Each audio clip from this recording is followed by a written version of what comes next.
নমস্কার। খনার বচন অনুষ্ঠানে আমি জয়ন্ত শুরু করছি আমাদের হৃদয়ের প্রাণীর আবেগের অনুষ্ঠান খনার বচন। বাংলার জ্যোতিষ জননী খনামা যে অনুষ্ঠানে এসে কথা বলছেন, অমৃত কথা, অমৃত প্রবচন বলতে পারি। কেন এত সুন্দর কথা? অর্থাৎ খনামা কি করছেন না, আপন মনের মাধুরী মিশায়ে তাকে রচনা করছেন। তিনি যে কথা বলছেন সে কথা তো ওইভাবে বইতে লেখা থাকে না, কিন্তু যে কথা বললাম, আমি আপন মনের মাধুরী মিশায়ে তোমারে করেছি রচনা। আর সেই রচনাটা কি হয় না, সকলের কাছে গ্রহণযোগ্য হয়ে ওঠে, সকলের কাছে গ্রহণযোগ্যতা লাভ করে। তাই খনামা আপন মনের রসে জারিত করে তাকে এখানে উপস্থাপিত করছেন। সেই উপস্থাপিত করছেন কিসে না, তার আধ্যাত্মিক অনুভূতি। তিনি একজন সাধিকা, তিনি একজন যোগিনী। তার যে অনুভব সেটা আমাদের 10 জনের অনুভবের থেকে একটু হলেও আলাদা। সুতরাং সেই আধ্যাত্মিক রসে যখন কোনো কথা জারিত হয়ে যাচ্ছে, তখন আমাদের মনের মধ্যে আলোড়ন দিচ্ছে, আমাদের সাড়া দিচ্ছে, আমাদের নাড়া দিচ্ছে প্রত্যেকটি কথা। মার প্রত্যেকটি কথা যদি আপনারা একটু লক্ষ্য করেন, যেমন মা কোনো একটা টক শোতে বললেন যে নুড়ি থেকে নারায়ণ, আমরা শিহরিত হলাম যে যে ভগবান তাকে কিন্তু স্ট্রাগল করতে হচ্ছে, তাকে কিন্তু ক্ষয়ে ক্ষয়ে ক্ষয়ে ক্ষয়ে সেই নুড়ি থেকে তাকে নারায়ণে পর্যবসিত হতে হচ্ছে। ঠিক যেমন মানব, তাকেও কিন্তু স্ট্রাগল করতে করতে করতে করতে সেও কিন্তু একদিন মহামানবে পরিণত হচ্ছে। তাই ভক্তগণ, আমরা যদি দেখি যে কোনো মহাপুরুষের জীবনী, সেখানেও দেখব সেই মহাপুরুষও কিন্তু স্ট্রাগল করতে করতে, জীবনের লড়াই করতে করতে সে কিন্তু একজন মহামানবে রূপান্তরিত হয়েছে। এটি হচ্ছে খনামায়ের সুন্দর কথা, অমৃত কথা। তাই আজকে বিশ্বের বিভিন্ন প্রান্ত থেকে, ভারতবর্ষের বিভিন্ন প্রান্ত থেকে, আপনারা জানেন ইউটিউবে মার প্রোগ্রাম চলে, সেখানে সারা পৃথিবীর মানুষ দেখেন, তারা কিন্তু শিহরিত হচ্ছে এবং তারা কিন্তু জানাচ্ছে যে তারা মন্ত্রমুগ্ধ। মা তুমি এইটা নিয়ে বলো, মা তুমি এইটা নিয়ে বলো, এইভাবে রোজ আবদার চলে আসছে মায়ের কাছে। মাও চেষ্টা করছেন সন্তানদের আবদার মেটানোর জন্য, কারণ সন্তানের আবদার মেটানোই তো প্রকৃত মায়ের কাজ। খনার ভিটার জন্মতারিণী, ভারতের অলঙ্কার, অন্তরী সন্ন্যাসিনী, বাকসিদ্ধা, বাংলার জ্যোতিষরণী, মঙ্গলবার মহামানব তৈলঙ্গ স্বামী শিষ্যা, আমাদের জীবনের friend, philosopher and guide Khonama, পরমাত্মা সাধিকা, যিনি জলে স্থলে নির্বিকল্প চিত্তে সাধনা করছেন। আর সাধনার শক্তিকে সঞ্চালিত করছেন কোথায় না, মানুষের জীবনে সমস্যা সমাধানের কাজে। তাই মা এখানে বসে বিভিন্ন মন্ত্র বলে দেন। তাই বন্ধু, আপনারা কিন্তু খাতা পেন নিয়ে রেডি থাকুন। মাও কিন্তু মন্ত্র বলবেন আর আমাদের জীবনের স্বপ্নকে সত্যি করে তুলবেন। মা প্রণাম, আশীর্বাদ। একদম তোমাদের জন্য আজকে সবচেয়ে প্রথমে যে কথাটা বলবো, কথাগুলো শুনে শুনে আজকে আমিও খুব অনুপ্রাণিত হলাম, আমারও খুব ভালো লাগলো জয়ন্তর কথা শুনে। তো তোমাদেরকে যেটা বলবো, এই সমস্যা আজকের নয়, সমস্যা চিরকালীন চিরকালীন চিরতরে। আমরা আমার গুরুদেব তৈলঙ্গ স্বামীর জীবনী যখন পড়েছি, জেনেছি, তাতেও দেখেছি বহু মানুষ এসে বহু কথা প্রশ্ন জিজ্ঞাসা করেন। সেই জন্য উনি কী করেছিলেন, শেষের জীবনের দিকে, মানে 80 বছর শেষের জীবন ওরা, তো ওই 80 বছর ধরে মৌনতা পালন করেছিলেন, কথা বলতেন না। খুব প্রিয় আপন কাছের জন হলে তাদের সাথে কথা বলতেন, এর বাইরে কথা বলতেন না। মানুষের প্রশ্ন আর তার উত্তর তিনি দেওয়ালে লিখে লিখে রাখতেন। মানুষ প্রশ্ন করবে, তিনি হ্যাবিচুয়েট হয়ে গিয়েছিলেন যে মানুষ আসবে, ভক্তগণ আসবে, অনেক প্রশ্ন করবে, তার উত্তর তো উনি বুঝতে পারতেন মানুষের কি কি প্রশ্ন আছে, থাকতে পারে, সেই প্রশ্নের উত্তরগুলো, প্রশ্নগুলো করে তার উত্তরগুলো দেয়ালে দেয়ালে লিখে দিয়েছিলেন। যখন ঠাকুর রামকৃষ্ণ তার সাথে দর্শন করতে গিয়েছিলেন, তাদের মধ্যে তো ইশারায় ইশারায় কথা হয়েছিল, আর এই দেয়ালের লিখনগুলো দেখে রামকৃষ্ণদেব খুব প্রীত হয়েছিলেন। তিনি বলে ফেলেছিলেন, খুব ভালো করেছো প্রভু, আমাকেও সবাই এসে বড্ড প্রশ্ন করে, আমি ভালো আইডিয়াটা পেলাম, ভালো লাগলো এইটা বলছে। তখন উনি বলছেন, বড্ড মানুষে প্রশ্ন করে, উত্তর দিতে দিতে জপে হয় না ঠিক মতো, মন বসে না, তাই জন্য মানুষকে সাহারাও দিতে হবে। সেই সাহারা দেওয়ার জন্য প্রশ্ন আর উত্তর নিজে লিখে দিতেন। প্রতিদিন দেয়ালে এক এক রকম করে লিখে লিখে রাখতেন। সেই ক্লাসের বোর্ডে, ব্ল্যাকবোর্ডে লিখে রাখতেন, এই সিস্টেম করতেন। আর বহু বইও তিনি লিখেছেন। ঠিক সেরকম মনে পড়ে গেল সমস্যার সমাধান, এ চিরকালীন চিরকালীন। আমরা ভগবান বুদ্ধের জীবনীতে যখন পড়ি, তখন আমরা এটাও জানতে পারি, কোনো এক শোকার্ত মা সেই ভগবান বুদ্ধকে বলছেন, আমার শোক সারিয়ে দাও, আমার শোক মুক্তি করো। তখন ভগবান বুদ্ধ সেই মাকে বললেন, তুমি এমন বাড়ির থেকে, এমন কোনো একটি বাড়ির থেকে 7টি সরিষা নিয়ে এসো, সরিষা নিয়ে এসো, যে বাড়িতে কিনা শোক স্পর্শ করেনি।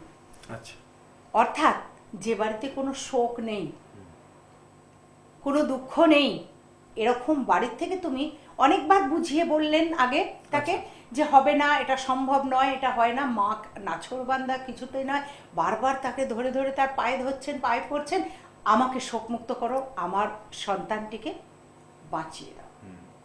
তখন তিনি নিরুপায় হয়ে এই কৌশলটি করলেন, অর্থাৎ তিনি বললেন 7টি সর্ষে নিয়ে এসো, সেই সর্ষে নিয়ে আসলে তাতে মন্ত্রপুত করে তবে আমি তোমার সন্তানকে জীবিত করতে পারবো। অর্থাৎ তিনি বুঝেছিলেন তা না, ওনার যদি সম্ভব হতো, আগে অনেক করেছেন, একে আর সম্ভব নয় বলে পারেননি, কিন্তু এ তো বুঝবে না কিছুতে, ভাবছে ভগবান বুদ্ধের দর্শন পেয়ে গেছি, নিশ্চয়ই আমার সন্তানকে আমি, আপনজনকে আমি ফিরে পাবো।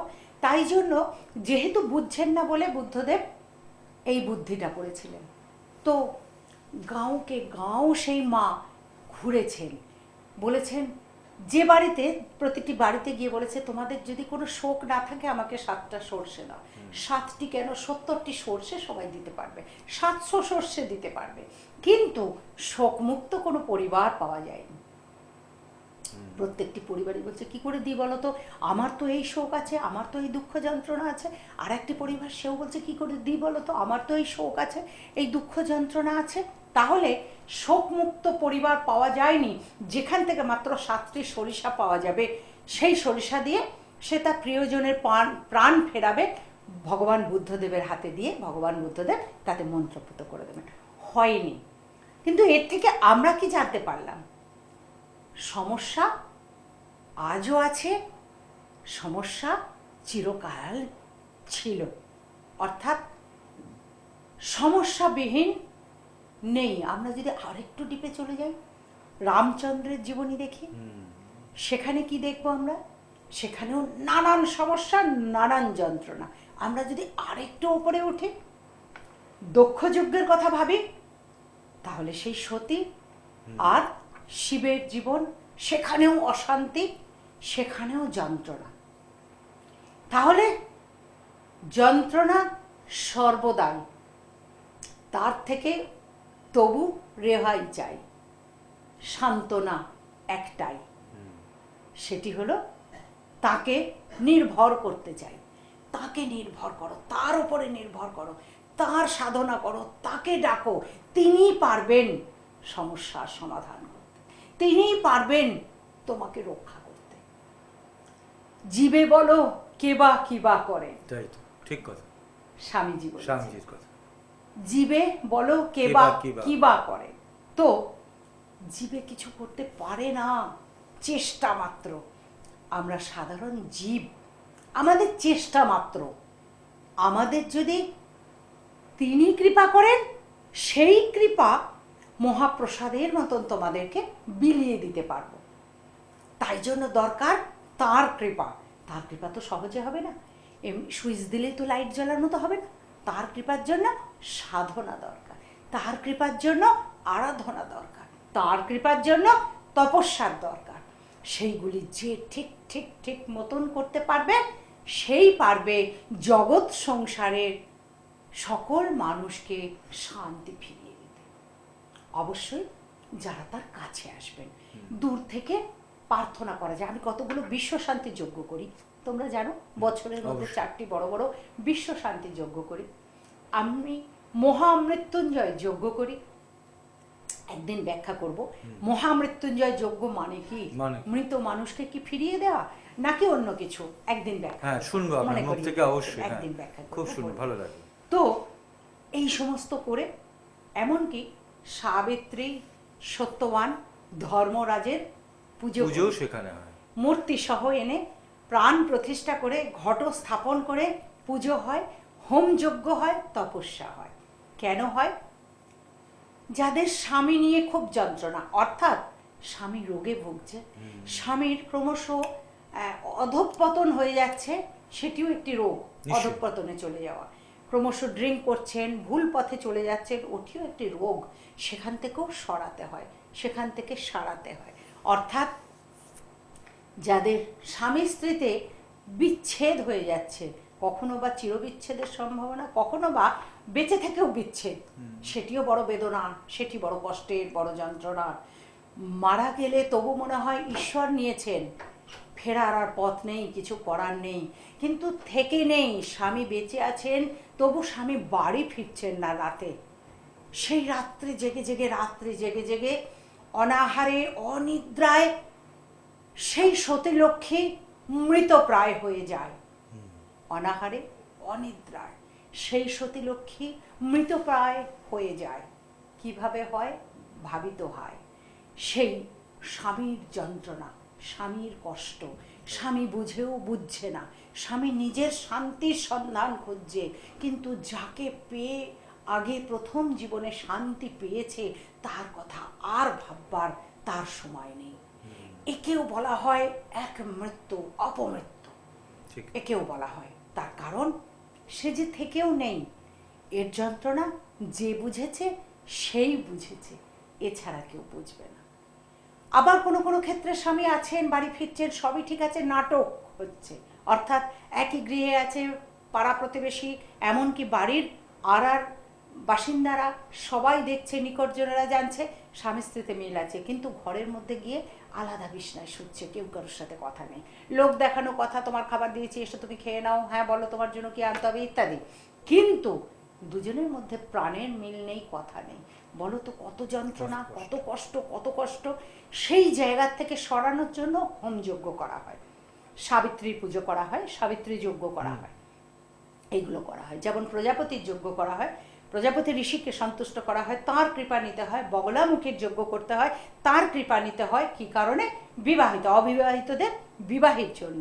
তেমনি সংসারে শান্তি ফেরানোর জন্য আমাদের বগলা যজ্ঞ করতে হয়, যেখানে তৎসহ 1008টা শুকনো লঙ্কাতে মন্ত্রপুত করে ক্রিয়া করা হয়। কখনো কখনো প্রয়োজন মতন 108টাতেও করা হয়। লেবু লাগে যেখানে, প্রচণ্ডভাবে লেবু দরকার হয়। যে সমস্ত ক্রিয়া করতে গেলে লবঙ্গ দরকার হয়, সজারুর কাঁটা প্রয়োজন হয়, এই সমস্ত বেশ কিছু তন্ত্রের জিনিস ক্রিয়া করতে হয়। সেইগুলো দিয়ে মানুষকে বিপদমুক্ত করা, সংসারে শান্তিযুক্ত করা, মানুষকে বিপদমুক্ত করা, সংসারে শান্তিযুক্ত করা, ফিরিয়ে আনা শান্তি, আবার চলে যাও অশান্তি, ফিরে এসো শান্তি, সেইভাবে কাজ করতে হয়। কিন্তু তাতে শর্টকাটে কিছু হয় না। নিজের জীবনে ক্লান্তি আসলে অন্যের জীবনে শান্তি ফেরানো যায় না। সেটির জন্য তপস্যা করতে হয়, ভীষণভাবে তপস্যা করতে হয়। সেই তপস্যার নিয়ম শৃঙ্খলা, এমনকি সুন্দর তন্ত্র এবং তৎসহ যোগক্রিয়া, সব কিছু সুন্দরভাবে মিলন ঘটিয়ে তবে মানুষের জীবনে শান্তির সংযোজন করা হয়, মানুষকে ভালো রাখা হয়। প্রচেষ্টা প্রচণ্ডভাবে, চেষ্টা প্রচণ্ডভাবে, মানুষ কিভাবে ভালো রবে। আজকে সেই ভালো থাকার একটুখানি মন্ত্র তোমাদেরকে বলে দিই। কেমন করে বলবো? যাদের বিবাহ হচ্ছে না, প্রচণ্ডভাবে বিবাহের বাধা, হয়তো বলবে মা এই তো বিবাহের অশান্তির কথা বললে, আবার বিবাহ হওয়া, এটাও তো দরকার, বিবাহ না হলে জগৎ সংসার রক্ষা হবে কি করে? এই যে বিধির নির্বাহ, কার কোথায় হবে বিবাহ, সে তো বিধির নির্বাহ, সেই নির্বাহর মিলন ঘটাতে হয়, বিধাতাকে ডাকতে হয়, সেই বিধির মিলন না ঘটলে ঠিকঠাক মতন বিবাহ হয় না। কত মহিলা, কত মেয়েরা আসছো, 28 বছর, 30 বছর, 32 বছর হয়ে গেছে, বিবাহ হচ্ছে না, ভালো চাকরি করছো, ভালো ক্যারিয়ার করেছো, অনেক হলো, এইবার খেয়াল পড়েছে না তো বিবাহ করতে হবে, সন্তান হবে, সন্তান মানুষ করতে হবে, বিবাহের দরকার। কত ছেলেদের ক্ষেত্রেও 30, 38, 40 বছর হয়ে যাচ্ছে, বিবাহ হচ্ছে না, সময় বয়ে যাচ্ছে। সরি। তো সেক্ষেত্রে বিবাহ ঘটাতে হবে। বহু জনের বিবাহ ভালো মতন করে দিতে পেরেছি, এই যে যে নিয়মগুলো এতক্ষণ ধরে বলে চলেছি, সেই সমস্ত নিয়মে বহু সংসারে শান্তি আনানো, বহুজনের বিবাহ ঘটানো। এই বিবাহের জন্য তোমাদেরকে দূর থেকে দূরান্তরে যারা আছো নিজের ঘরে, আমি মন্ত্রটি বলছি শুধু তাদের তরে। বিবাহের জন্য যোগাযোগ হচ্ছে, বিবাহের জন্য দেখতে আসছে বা তোমরা দেখতে যাচ্ছ, ছেলে পক্ষ মেয়ে বাড়ি যাচ্ছ বা মেয়ে পক্ষ ছেলের বাড়ি যাচ্ছ, ছেলেটিকে দেখবে, মেয়েটিকে দেখবে, পরিবেশ দেখবে, গৃহ দেখবে, সব কিছু দেখে বিবাহ হবে। সেই বিবাহ কিছুতেই ওই অবধি এগুচ্ছে না, তারপরে আসবে জটক মিলন। জটক মিলন আগে তো করে লাভ নেই, না। কিন্তু ওই অবধি এগুবে তবে তো জটক মিলন, সেই অবধি এগুচ্ছে না। সেই জায়গায় এসে তোমরা এই মন্ত্রটি পাঠ করবে। আমি বলে দিচ্ছি, 3টি শুকনো লঙ্কা, 3টি লেবু, সবুজ রঙের পাতি লেবু 3টে একত্রিত করে নেবে, নিয়ে লাল সুতো দিয়ে বাঁধবে, বেঁধে সেটিকে হাতে নিয়ে এই মন্ত্রটি পাঠ করবে। ওম নমো ভগবতে ঈশানায় সোমভদ্রায় বর্ষমান্য স্বাহা। ওম নমো ভগবতে ঈশানায় সোমভদ্রায় বর্ষমান্য স্বাহা। কোনো কষ্ট নেই, কোনো রকম বিশেষ কিছু নয়। 3টি শুকনো লঙ্কা, 3টি পাতিলেবু, একটি লাল বস্ত্রের মধ্যে বেঁধে নেবে, লাল সুতো দিয়ে বাঁধবে, বেঁধে লাল বস্ত্রের মধ্যে বেঁধে নেবে, নিয়ে সেটিকে হাতে রেখে এই মন্ত্রটি করে নেবে। 28 বার করলেই হবে, 108 বার করার যদি সময় না পাও তো 28 বার করবে। আবার বলছি, লিখে নাও। ওম নমো ভগবতে ঈশানায় সোমভদ্রায় বর্ষমান্য স্বাহা।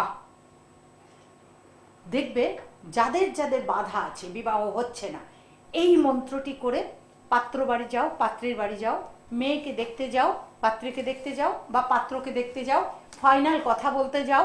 অনেকে ফাইনালের জায়গায় এসে কেটে যাচ্ছে, তাদের জন্য বলছি করো, এটি করো।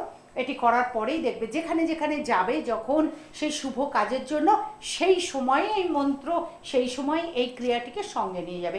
একটি ব্যাগের মধ্যে নিয়ে গেলে দেখবে কাজ সম্পূর্ণ বাহ, অবশ্যই হবে। খুব সুন্দর কথা এবং খনামা যে কথা বললেন, সেই ক্রিয়া করবার পর অবিবাহিত যারা, তাদের জীবনের সানায় কিন্তু অবশ্যই বাজবেই বাজবে। আমরা সেই প্রতীক্ষায় রইলাম, কারণ আপনারা এগুলো হলেই তো আমাদেরকে ভীষণ ফোন করেন, চিঠি দেন, সমস্তভাবে যোগাযোগ করেন।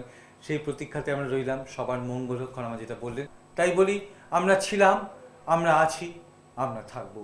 হ্যাঁ বন্ধু, যতদিন বাংলার জ্যোতিষ জননী খনামাকে আমরা স্মরণে রাখবো।